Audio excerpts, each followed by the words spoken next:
It's going live now. Okay, hi everyone. So this is a pop-up live with Wee Jud, of course, as you know from Paddy's lives. In fact, I mean, I think, you know, we have to say that Jud is the brains behind. I think everybody knows that. As usual, there's some abuse already in the chat. Let me see if I can show this. And so Jesse got off to a straight thing. Sean is talking about technical inches. I just think that's a low blow, you know. Oh, nice. I see what you did there, Mark. I see what you did there. I mean, it's getting past my bedtime, but I'm still not immune to the sarcasm, my friend. Yeah, it's a school night, isn't it? That's the issue. So pretty much. I'm thinking about taking my EDC confidential sort of chats into a live show format. Oh, you should do. I think it could be good. I'm just working out which day I can most likely do, and maybe a Sunday. I think a Sunday evening could be good. So yeah. Although you're up against TK and RJ as well at the same time on Sunday, it's kind of a full slot. It would be later. I think I'd go for the maybe 9 p.m. UK slot, maybe 10. Yeah, that would work it. Hey Greg, good to have you here. And so we've got a hi from. Sorry, I'm still getting used to this. So if I click on the wrong thing, it's just because my sausage fingers have clicked the wrong thing. So yeah, you know, I think yeah.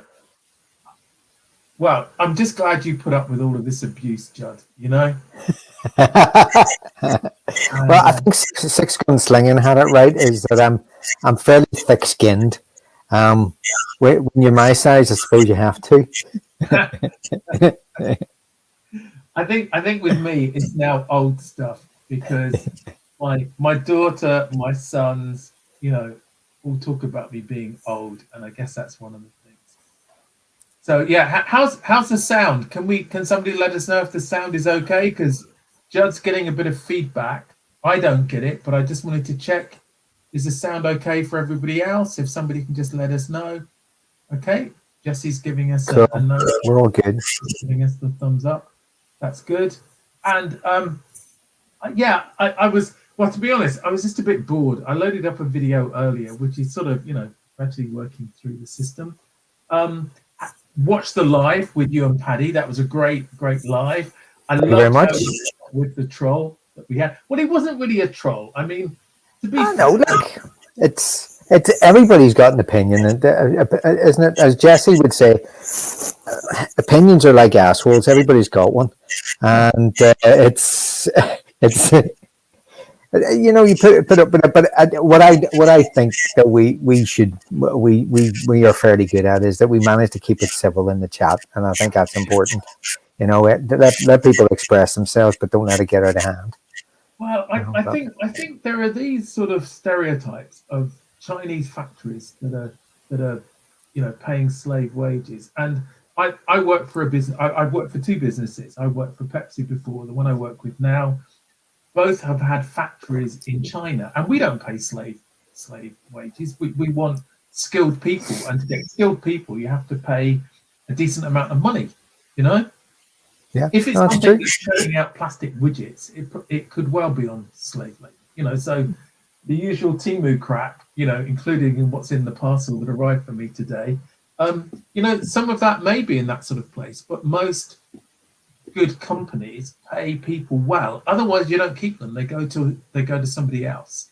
And I've been to a number of Pepsi snack factories and bottlers, and we have some bakery ingredients manufacturing factories, and a lot of those are world class, you know. Yeah. So yeah, I think it's just disappointing when people have that sort of attitude. Well, I think it's hard on Ben and Donnie. I mean, they're trying to do something that's fairly original and is not easy. They've set up a business.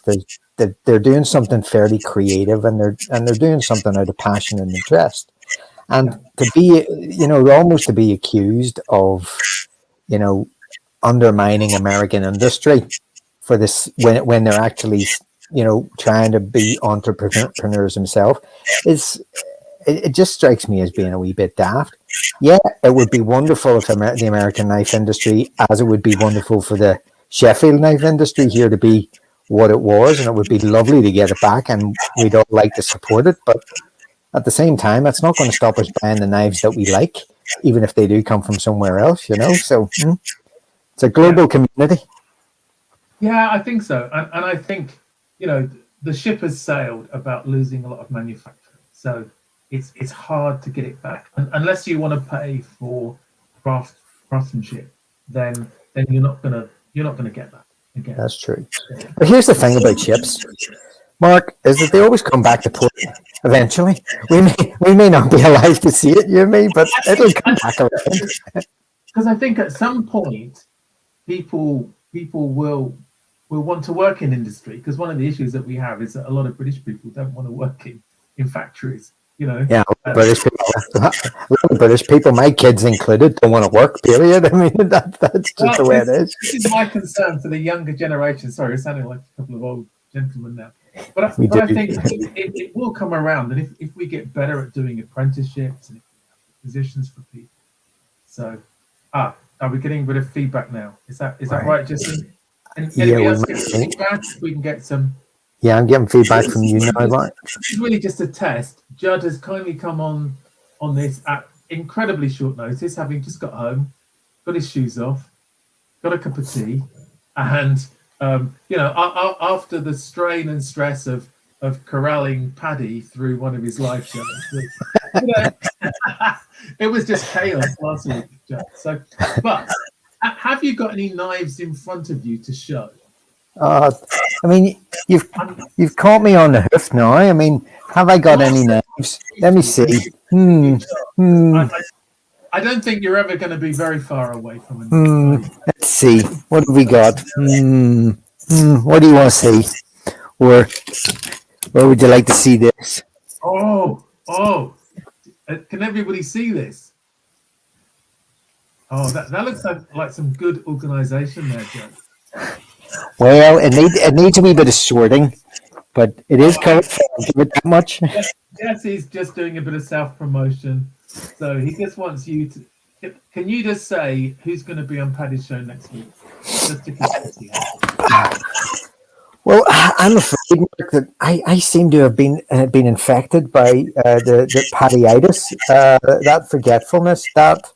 I mean, Stephen was saying that there's some kind of custom guy who was going to ask because he couldn't remember that he'd actually already invited somebody. I'm pretty sure that it's a pair of Egypts from America. It's like our younger siblings, Stephen and my younger siblings, better looking, more talented, but they don't quite have the professionalism that we do. But they're getting there. Two young folk called Randy and Jesse. These two young whippersnappers coming through. Whippersnappers, that's a brilliant word, isn't it? That's a class. I think when you get to 60, suddenly your vocabulary is opened up to all of these words that you only heard like 50 years ago that you never hear now. Yeah, whippersnappers is one of my favorites. I think. I've always been an irritatingly wordy person, and whippersnapper is. I think I was called a whippersnapper in the 1920s or something. I was at some point. But yeah, 60 is on the horizon for me, Mark, and with it, retirement. Yes. I'm past 60, and I'm still got a way to go before retirement. But I saw you around with young kids. Were they your grandkids, or do you have kids as well that are still in school? I have. Yeah. So first of all, hang on. If anybody, his advice for anybody watching, there aren't that many, but I can't see the numbers here. I need to work out how to do that. So do not get divorced. Find somebody that you can stay married to. Don't get divorced because it screws up your finances. And if you have a second family, as I do, which I love, so but it does ruin your chance of retiring early. So I have an absolutely beautiful and gorgeous 13-year-old daughter called Nessie. And if you see my latest video on the solo stove miso, which you can maybe see behind me over here. Yeah. So that just came out today. So have a look at that. So that's got Nessie on it. We have two lovely foster kids who. So Nessie's 13. We have two lovely foster kids who are 10 and 9, but unfortunately they can't appear on social media. So I'm not allowed to show them. You might occasionally see one of them from the back, and that. And then I have two grown-up sons, Tom and George, who are, oh geez, I think Tom is a bit of an old gentleman now. I think he's all of 30. I think he's 35 now. He recently had a birthday, and my younger son George is 33 soon, 33 this year. And I have three grandkids who are 12, 6, sorry, nearly 6 and nearly 4. So, and you'll see on this latest video, you'll see Billy and Ralphie on that, my two grandkids. So. That's a hell of a family. Well, and the great thing is now, since I moved last summer, we all live within about 10 minutes drive max of each other. But that's brilliant. And all of my family.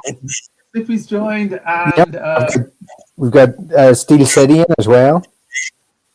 And there's some things from Martin as well. Mark, just bear with me a wee sec. I'm going to try and change my camera so that and audio so that it works a wee bit better. Yeah, that's cool.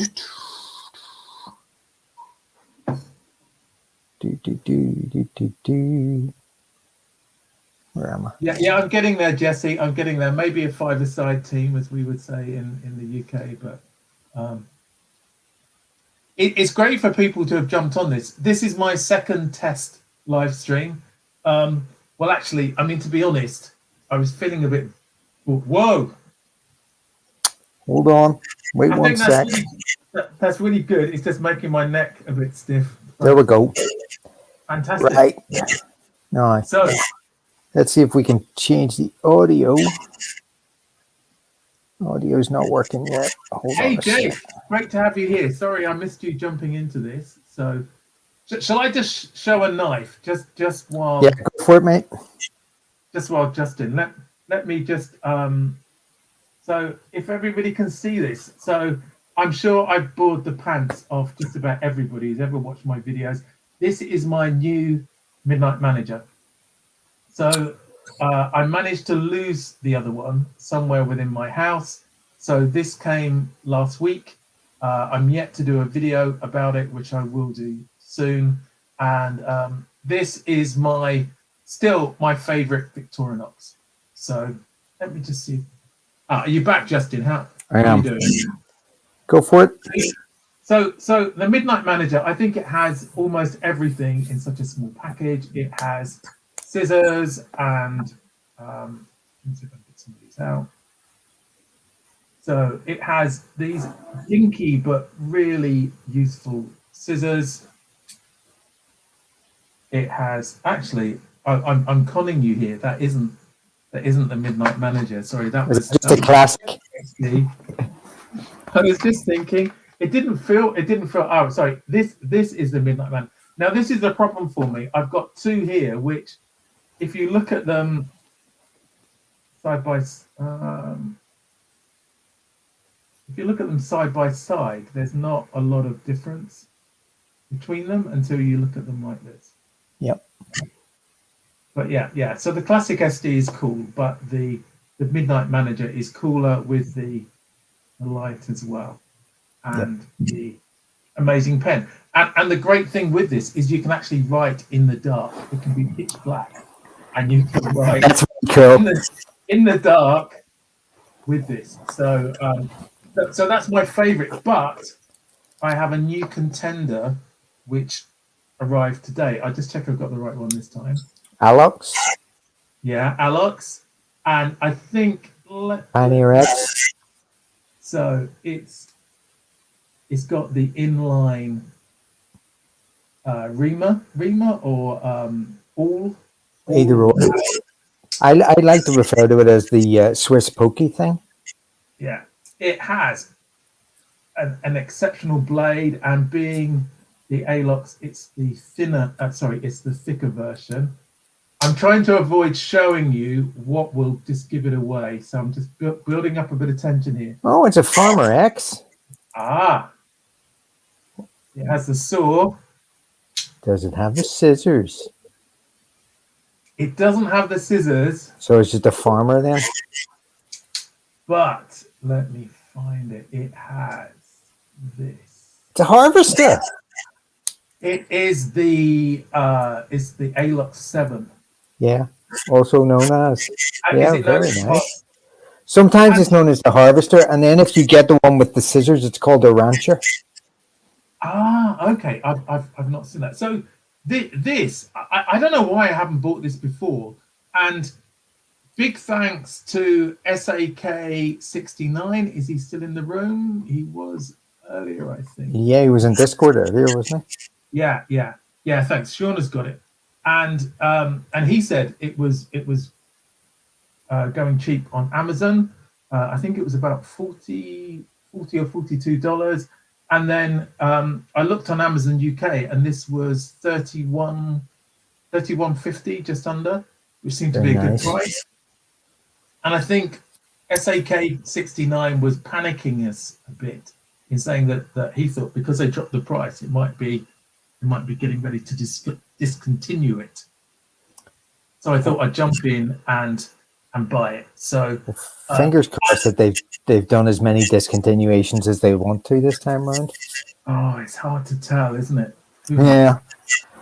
Well, they're focusing now on bringing in stupid ideas like bladeless knives and things. So, well, I don't think that's too bad. I mean, because there is the jet setter, which I have on. Like this one, you mean? Ah. Now, have you tried making it on a plane? This is the key thing. No, I was afraid to, because honestly, I've heard too many horror stories of them getting lost. Because did I told a few people I lost my Zippo butane. Yes. Insert. You did about it because I'd carried it out to the US. I didn't realize I had it with me. Actually, it was in my rucksack when I went to the US. And then coming back, I think what made it worse was that the TSA guy was jumping up and down with glee. He was showing his TSA mates. Oh, look, I found this one. I found this torch Zippo, and then he was showing them the X-ray of it going through. And I said, well, can I at least have the shell back? So I got the shell back. I've ordered another insert, which has come, which is good. So just a warning to people, if you do have a Zippo, make sure you've either got the yellow flame one or just a standard thing. If you take it, it's fine to have it in your luggage, but just don't have one of the torch ones, because the butane ones. It was funny actually, Mark, because when I was going on holiday last week, I actually checked the carry restrictions because of what you told us. Yeah, and it's there clear as day. On Swiss Air, they do not allow butane inserts or torch inserts for carry, especially on carry-on luggage. They don't. I don't think they even allow you to put it in a whole luggage either. For goodness sake, no, it's not at all. Yeah, so yeah. I don't think you're allowed any lighters in the hold luggage. Well, that's what anything that's potentially flammable or explosive. Yeah. Here's a little interesting thing about this, and this is a wee tip for Slippy if he's still there, is that because I know he loves his jet setter, but one little modification that you can make if you've got the right tools is you can put a pen on it. So you actually get the jet setter with a pen. So you get the jet manager if you want, or whatever. So it's, if you have some spare scales left over, which I always seem to have, so it was one of those things. I like that. I mean, with the Alox 7, because I've got really frustrated with Victorinox recently, because I don't know if they do it deliberately, but they never seem to have the right things on, the right tools that I want. you know. And I've seriously, I've spent money. I bought the Huntsman, thinking, right, that would be the perfect one. I bought the Pioneer X. I bought the Explorer, thinking that would be the perfect one. And there's always something missing. And I'm also fed up with them having the combination of the cat lifter and the can opener. You don't need it. Just have the combination tool. So I'm hoping that they listen to people and they actually do something and change it. You know? No, they won't. The trouble is they sell to me, and they're into these lifestyle things as well. Yeah, that's their latest thing. That seems to be making them some money with the companion and everything. But Mark, honestly, all I can do is I sympathize with you. I really do, because I've gone through exactly the same thing. Exactly the same thing. I must have had about 150 Swiss Army knives at one point and cut it down to about 60. And it was the same thing. It was always a case of the next one will solve that problem. The next one will solve, oh no, I need to get this one. Then I started building the bloody things myself, putting them together like Lego. It didn't solve anything because you're always constrained by how you can combine the tools. Oh, okay, that's those sort of combinations, yeah. Yeah, so it's a maddening rabbit hole that sucks you into it and will not let go of it. Look at poor Slippy. I think he sold his soul to Carl Eisner and Victorinox. You know, I mean, he's doomed. He's doomed. I think he's just got collector's itis, you know. Oh, yeah, So, has to buy. I think. But I think. Do you want to see a nice one? Ooh. Which one is Okay. this?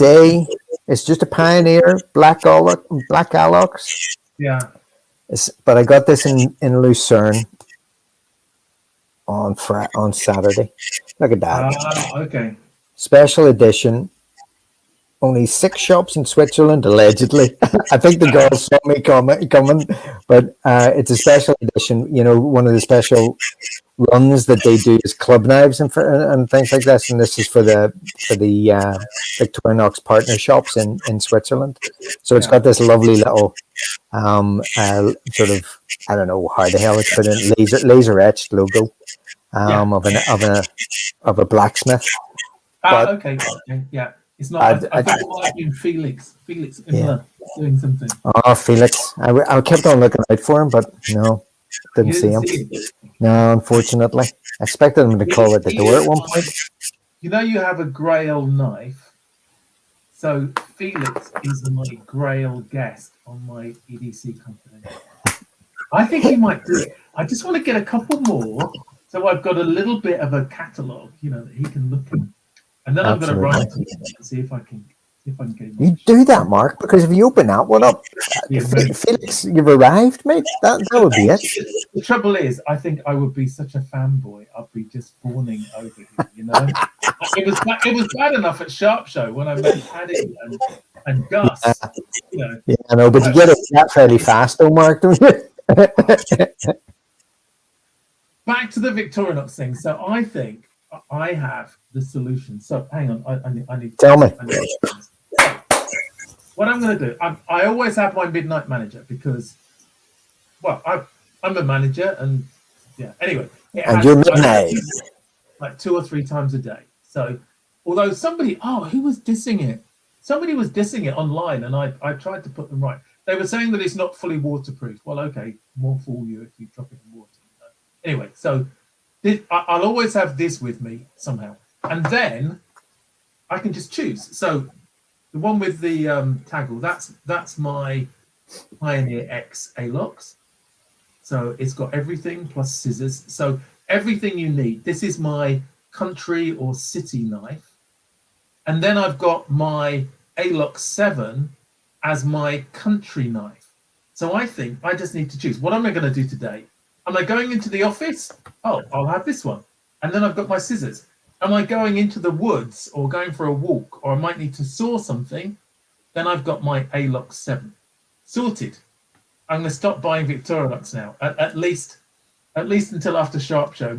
My wife caught this arriving today, as well as a Temu package. So I'm going to have to I'm gonna have to cut back a bit on my purchases, and I need to save up for Sharp Show. So I hope to get a couple of nice knives there. Yeah, well, you say that, Mark, but have you checked Dan's site on bladebridge.co lately? I did have a look, and I am a Victorinox boy, but I'm also thinking, because I have the Leatherman rebar, which I can't carry, so if he can get a Leatherman non-locking blade, Leatherman, for £50 or under, I'd probably buy it. So he does some nice stuff. Plus, there's another one. I think it's called. I don't want to set the lads off in the chat. It's something like Beavercraft Customs or something, based in Bristol. Yeah. Oh, is that? Yes, that's Nick Brown. Replace the ones who do the Cerakoted scales, Alloc scales, and the pivot screws. They do some really nice stuff. That sort of stone washed blades and things. And Dan can do that for you too. Can he? Yeah. Yeah, he does some really nice tumbling. I started asking Dan, but he doesn't do he doesn't do ALOX knives. No, he doesn't do ALOX. He's never moved on to the ALOX, but I like to do that for me. Yeah. Hey, Thrifty's in the house. Hi, Thrifty. Yes. And he's flirting with me. Can you tell him to calm down? Oh, look at that. Yeah. Maybe he's looking to replace Slippy, as his young protege. No, nobody can replace Slippy. No, that's true. That's true. And when in the name of God did I become his young protege? I'm probably older than DK. Oh, I don't know. No, I just assume that I'm the oldest, really. Well, not quite oldest, but close. Can you name the model? Go on. Somebody in the chat, tell me what model it is. Is it a Wenger? A Wenger? Wenger? No. Nope. It's Vic. Vic all the way. The inline Phillips. So Explorer. How many layers, people? It's three. Now I'm rubbish at. Is it 3 layers? It's 3 layers. So it's not an Explorer, which is 4 layers. See, this is when you need Slippy, really. Is it something like the Mechanic? No, but it is something out of that's no longer done. Okay. So you were talking earlier. Ooh. See, I really like. If you've got the combination tool, why do you need to have the other 2? Well, actually, you don't, because those are scissors. Wow. It's a yeoman. A yeoman. Custom yeoman. That's nice. And it's got carbon fiber scales and carbon fiber liners and micarta scales. And as anybody can see here, the only frustrating thing about it is I have never had the courage to press the scales all the way down. I need to figure out how to get the scales down because they didn't fit properly. But I really need to get those gaps filled. Well, the wonderful Felix, and I've never done it. He said to use hot water when you take them off. Yep. And then he uses a vise with wood to. Yeah. And that's. Sorry if I'm ignoring people in the chat. I'm just realizing that I'm not good at doing 2 things at once, especially when I've had some hobgoblin during Paddy's live and some slow gin afterwards. So. You look after yourself, Mark. It's always good. Yeah, it's good. So, and any other beauties tucked away there, Jud? Oh God, any number. I mean, I always throw the compact cyber tool, which is one of my favorites. But to be honest, I think the one I've never really shown is this one. Ooh. So this is a Forester. Yeah. In wood, and again, it was a what do you call it? A marketing. It's a marketing piece for Pilatus, which is a plane company. Yeah. In Switzerland, and the beauty about it is that the guy is the partner of my sister-in-law, Yeah. and he gave this to me as a present because he flies Pilatus planes. Oh, wow. And last May, he took me on board his the plane that he flies for another guy. It was a private plane, and we flew to Switzerland. As Honestly, you do. it was amazing. I mean, I was humming the tune to "Where Eagles Dare" through the mountains as we were coming into land. The other, was it one of these small private planes? Yeah, small prop plane. It takes about 8 to 10 people in it. It was the most amazing thing. It really was. It was When I hilarious. was in Dubai, I was friends with this crazy Canadian guy who used to fly a lot of planes with floats on, and he used to fly them in Canada, and then he flew them in Dubai and Abu Dhabi, and but he was, those planes fall out of the sky quite a lot. So, No. you don't hear about them so much because there aren't always so many people on board. But I'd always be a bit nervous about having one of those. But Well, it's funny. It's funny that you say that because the reason he was flying the plane over to Switzerland was to return it for its MOT. So I'm just kind of glad it was not. Actually, I'm not sure whether it was just luck, but I mean, if anything was going to go wrong, it was going to go wrong in the end. sorry, yeah. So I've never been in one of those small planes. Oh, it was a real pleasure. It really was a real privilege as well. Oh, geez, I've got my son trolling me now. So this is my son. I just show you. Look. So this is Tommy. This is. And he's calling you now as well. And yeah, and my wife's calling me now. So maybe we have a WhatsApp group. Maybe somebody's put in the WhatsApp group that I'm on live. So. Well, I'll tell you what. It would be nice to have really supportive family that really, encourage you to do YouTube. I'm just a laughing stock with my grown-up sons. So hi Tom. It's nice to see you in the chat. It's good. And my son actually he has a really good podcast and which is about disc golf, and he runs a disc golf shop. If anybody's into disc golf and they want some great discs, then check out In the Chains. He has a shop. Is that what they used to call Ultimate? I maybe he might know. Sorry, I'm just struggling with some. Yeah, sorry. So I have plugged your business, Tom. Is that okay? So it's called In the Chains. You'll find it online. And if he's still doing his podcast, which he's been a bit lazy about, but the podcasts are great. So sorry, yeah. Look, he's gonna say that Ultimate is wrong. Ultimate is for saddos, or also for very old people. I think we had an Ultimate course in Colchester in the University of Essex. It was probably one of the first frisbee golf courses ever put into a university, and you used to get people playing it, but they called it Ultimate in those days. That was in the mid 1980s, before the Berlin Wall and everything came down. So we were cutting edge back then. And of course, the disc golf is just so cool these days as well. Yeah, no, I think my nephew plays it actually over in Scotland. So yeah. Yeah, Tom's got his own. I don't know what you call it really, sort of basket. I'll be damned. He knows the course. Yeah. So he's on it. So, look, he's saying it's still there, and he's playing a tournament there in July. So the campus at Colchester was at Essex was fantastic. It was a lovely place.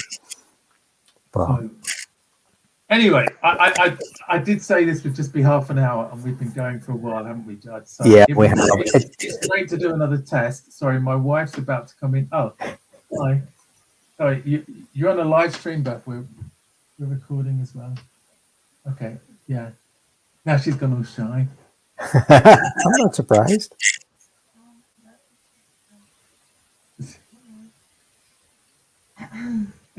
Seriously, we're live on YouTube. Yeah. No, let's get her off now. So you're seeing the whole family now. Yeah, if you check out the other video, you'll see. Oh, she's come back now. Anyway, sorry. This is just family stuff. Right, it's probably time to wrap this up then, because I'm probably Mark, absolute pleasure talking to you again. Thanks for coming on. First time we're doing back to back live. It's great. It's just great to test this out. And yeah, so I am looking to go live. Let me know in the comments afterwards if you think that maybe 10 p.m. UK time on a Sunday would be a good time. So it's a little bit earlier than the happy hour slot, but if I leave it much later than that, it's going to be too late. So yeah, but here's the thing, Mark, and a parting thought is now that you've set the precedent, think about doing these pop-up ones every now and again as well, because I think it's a really cool idea. Do you know what? I got the idea from Thrifty Kniffy. So, and if you haven't heard it, listen to the MB's EDC Confidential with him. It's a really good one. Really enjoyed making it. I think I've had about 5 of those so far now. So have a look. But Thrifty gave me the idea because he said when he started doing lives, he just popped up and did them. So maybe, you know, with some of the guys hanging out in the Slip Joint Sanitarium Discord group, we can just go live. It's just nice having a chat. Yeah. It's seeing people face to face and talking like this. So yeah, especially it keeps it, apart from anything else, it keeps them out of trouble. Yeah. And it's easier than doing proper filming and then editing, because I can just I might cut out the last bit of this, because otherwise I might be in trouble. If it depends on whether Mrs. MB EDC is happy being on. So check. But you take it easy, okay? Big thanks, Jud. I'm going to end the stream now. If you can just hang on for a couple of minutes, that'd be great. But thanks for everybody who's jumped on this. It's been really good to have you in the chat, and I'll speak soon.